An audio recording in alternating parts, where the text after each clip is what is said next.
көк аспанынсыз таулар бәрін көріп тұр.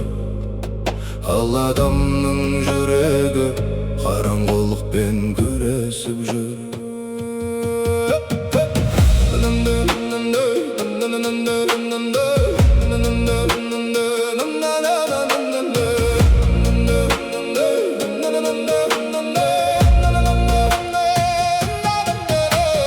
Асқар таулар үнсіз ғана қарайды, адамдар жүр бірақ жанның жаралы.